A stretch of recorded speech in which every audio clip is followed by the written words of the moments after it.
Bem-vindos a mais uma aula do Sanarflix. O tema de hoje é fibrilação atrial, tema muito importante dentro da cardiologia.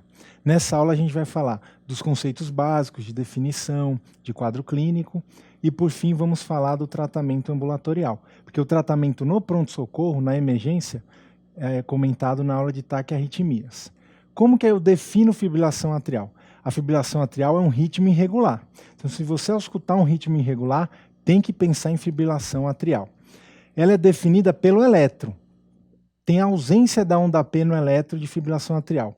O que eu vejo, então, na linha de base, entre cada RR? Eu posso ver duas coisas. Ou eu vejo um tremor na linha de base, ou eu vejo uma linha reta. Lembrando que eu posso ter tanto uma frequência aumentada, uma frequência alta, mas posso também ter uma frequência baixa ventricular. Então, não necessariamente a fibrilação atrial é uma taquiarritmia. Também pode ser BRAD, a depender da resposta do ventrículo. Então, o primeiro eletro para a gente ver é o eletro da fibrilação de alta resposta ventricular. Como vocês podem ver aqui, tem uma frequência elevada. E na linha de base, o que a gente vê? Vem esse tremor, que é bem grosseiro aqui em V1. Dá para ver bem, mas também dá para ver na derivação D2. Então, eu tenho um ritmo irregular, sem onda P, com um tremor na linha de base, fibrilação atrial, nesse caso aqui, de alta resposta ventricular. Eu posso ter também uma linha reta, como nesse exemplo. Aqui eu tenho já uma baixa resposta ventricular, isso é uma bradiarritmia, e como eu posso ver aqui em D2, ó, uma linha reta. Por que isso acontece? Às vezes o tremor é tão fino que a atividade atrial não consegue ser vista no eletro de 12 derivações. Então a impressão que dá é que eu tenho uma linha reta entre cada RR. Qual que é a fisiopatologia da fibrilação atrial? Então no ritmo sinusal, eu tenho o nó sinusal, que está estimulando, gerando estímulo, vai descer para o nó AV e depois descer para os ventrículos. É um ritmo organizado porque eu tenho um chefe aí, um coordenador, que é o nó sinusal. Ele gera o estímulo que vai descer para os ventrículos. Já na fibrilação atrial, eu tenho uma total desorganização elétrica nos átrios. Isso acontece por vários motivos. Eu tenho uma inflamação, dilatação e vão surgindo focos que geram estímulos e geram essas macro reentradas no átrio, geralmente na região das veias pulmonares, no átrio esquerdo. Isso gera diversos estímulos com frequências diferentes, e aí vai ser conduzido pelo nó AV, como a gente pode ver aqui, o nó AV vai conduzir para o ventrículo. Se o nó AV, que está aqui, deixar passar muitos estímulos, a frequência vai ser alta. Se ele deixar passar poucos estímulos, a frequência acaba ficando um pouco mais baixa. Qual que é a epidemiologia? A fibrilação atrial é a arritmia sustentada mais frequente. Por ela ser muito frequente, a gente tem que saber, porque é bem provável que você, ao longo aí da faculdade ou na residência, trate de algum paciente, eu conheço algum paciente que tenha fibrilação atrial.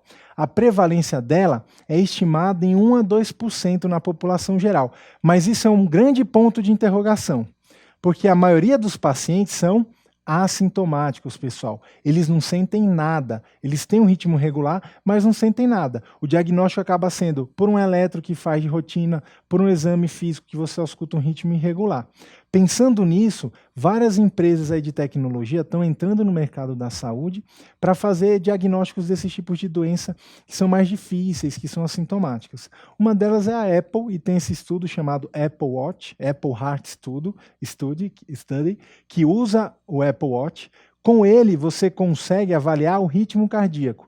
Então, se você tiver um ritmo cardíaco irregular, o próprio relógio consegue identificar e vai mandar para uma central desse estudo, tem algum médico que vai avaliar o traçado e vai dar o diagnóstico de fibrilação atrial para esse paciente. Então, um estudo bem interessante que pode trazer novas perspectivas aí sobre prevalência de FA nos próximos anos.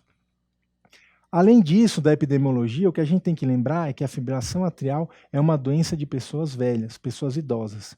Olha esse gráfico aqui. Conforme a idade vai subindo, a prevalência vai aumentando muito. Acima de 65 anos, a prevalência ela começa a dobrar. Então, pacientes com 80 anos têm uma prevalência muito mais alta do que pacientes jovens. Isso é muito importante. Fibrilação atrial geralmente é doença de pessoas idosas. Quais são os fatores de risco para desenvolver? Primeiro, como eu já falei, idade. Segundo, comorbidades cardiovasculares. Então, aquele paciente que é hipertenso, diabético, que já teve infarto, que tem insuficiência cardíaca. Esse paciente está sob maior risco. Além disso, tem as doenças valvares, como principalmente a estenose mitral.